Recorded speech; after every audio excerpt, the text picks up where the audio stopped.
ಇನ್ನು ಬಾಲಿಶವಾಗಿ ಹ್ಯಾಂಡಲ್ ಮಾಡ್ತಾರೆ, ಸರಿ ಇಲ್ಲ.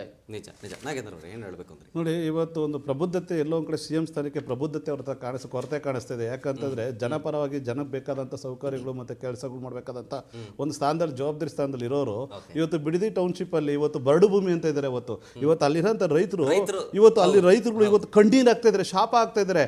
5 ಕುಂಟೆ 10 ಕುಂಟೆ ಇರೋರು ಇವತ್ತು ಅಲ್ಲಿರೋಂಥ ಒಂದು ಒಕ್ಕಲು ಮಾಡ್ಕೊಂಬತ್ತಾ ಇದ್ದಾರೆ, ಇವತ್ತು ಒಕ್ಕಲಿಸೋಂಥ ಪ್ರಾರಂಭದಲ್ಲಿ ನಿಂತಾರೆ. ಇಂಥವ್ರನ್ನ ಸಿ ಎಂ ಮಾಡಿ ಕೂರಿಸಿದಾಗ ರಾಜ್ಯ ಏನು ಅಭಿವೃದ್ಧಿ ಕಾಣೋದು ಯಕ್ಷ ಪ್ರಶ್ನೆ ಕಾಣಿಸ್ತಿದೆ.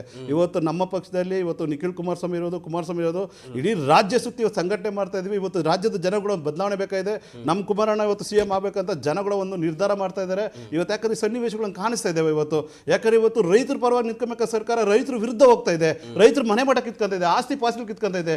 ಭೂಮಿನೇ ನಮ್ದು, ಅವ್ರಿಗೆ ಚಿನ್ನ ಬೇಡ ಬಂಗಾರ ಬೇಕಾಗಿಲ್ಲ. ಅವ್ರಿಗೆ ಆ ಭೂಮಿನೇ ಚಿನ್ನ, ಆ ಬೆಳೆನೇ ಬಂಗಾರ, ಅವ್ರಿಗೆ ಮಳೆನೇ ಪ್ರಕೃತಿನೇ ಅವ್ರ ಪರವಾಗಿ ನಿಂತಿರೋ, ರೈತರ ಪರವಾಗಿ ನಿಂತಿದ್ದಾಗ ಈ ರಾಜಕಾರಣ ಅಂತ ಒಂದೇ ಒಂದು 2 ವರ್ಷ ಒಂದು ಸೀಮಿತ ಇರೋಂಥ ಒಂದು ರಾಜಕಾರಣಿ ಹೋಗ್ಬಿಟ್ಟು ಅಲ್ಲಿರೋಂಥ ವರ್ಷಾನ್ಗಟ್ಟಲೆ ತಲೆಮಾರಿಂದ ಬಂದಿರೋಂಥ ರೈತರನ್ನ ಒಕ್ಲಿಪ್ಸಿ ಅವ್ರನ್ನ ಬಲವಂತವಾಗಿ ಅವ್ರನ್ನ ಕಿತ್ಕೊಳ್ಳೋಂಥದ್ದು ಇದೆಯಲ್ಲ.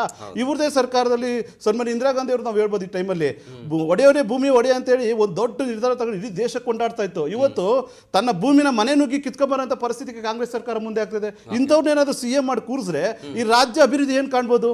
ಇವತ್ತು ಒಂದೊಂದು ವಿಚಾರದಲ್ಲಿ ಕೂಡ ಸ್ಟೇಟ್ಮೆಂಟ್ ಕೂಡ ಡಿ ಕೆ ಶಿವಕುಮಾರ್ ಜನ ವಿರೋಧವಾಗಿದ್ವಿ ಹೊರತು ಜನಪರವಾಗಿಲ್ಲ.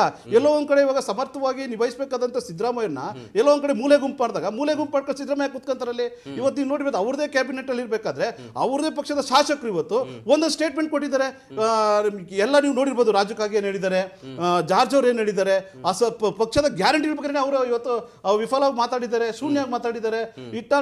ವಿಧಾನಸೌಧ ನೇಣು ಹಾಕಬೇಕಾದ್ರೆ ರೈತರ ಪರ ಕೆಲಸಗಳು ಮಾಡಿದ್ರು. ಇವತ್ತು ಬೆಳೆ ಏರಿಕೆಯಲ್ಲಿ ವಿಫಲ ಆಗಿದ್ದಾರೆ, ರೈತರ ವಿರುದ್ಧ ಆಸ್ತಿಗಳು ಕಿತ್ಕೊಂತಿದ್ರೆ. ಇದು ಎಲ್ಲ ಬರೇ ಜ್ವಲಂತ ಸಮಸ್ಯೆಗಳಲ್ಲಿ ಕೈ ಹಾಕಿದ್ದಾರೆ ಇವರು. ಹಂಗಾಗಿ ಇವರು ಎಲ್ಲೋ ಒಂದ್ ಕಡೆ ಸಿಎಂ ಸ್ಥಾನದಲ್ಲಿ ಸಮರ್ಪಕ ನಿಭಾಯಿಸೋದು ಯಾವುದೇ ತರ ಸೂಚನೆ ಕೂಡ ಕಾಣಿಸ್ತಾ ಇಲ್ಲ. ರಾಜ್ಯದ ಜನ ಕೂಡ ಇಷ್ಟಪಡ್ತಾ ಇಲ್ಲ ಅನ್ನೋ ಒಂದು ಪರಿಸ್ಥಿತಿ ಕಾಣಿಸ್ತಾ ಇದೆ. ಯಾಕಂದ್ರೆ ಜನ ಇವತ್ತು ಅವ್ರಿಗೆ 45 ವರ್ಷ ರಾಜಕಾರಣದಲ್ಲಿ ಒಂದು ಪ್ರಬುದ್ಧತೆ ಇಲ್ಲ, ಸಿಎಂ ಪ್ರಬುದ್ಧತೆ ಬಂದಿಲ್ಲ. ಸಂಘಟನೆ ಚತುರರು, ಸಂಘಟನೆಯಲ್ಲಿ ಕಿಂಗ್ ಮೇಕರ್ ಅಂತ ಹೇಳ್ಬೋದು ಹೊರತು ಸಿಎಂ ಸ್ಥಾನದಲ್ಲಿ ಕೂತ್ಕೊಂಡು ರಾಜ್ಯದ 7 ಕೋಟಿ ಜನ ನಿಭಾಯಿಸಿ ಸಮಸ್ಯೆಗಳು ಜನರ ಪರ ನಿಂತ್ಕೊಂತ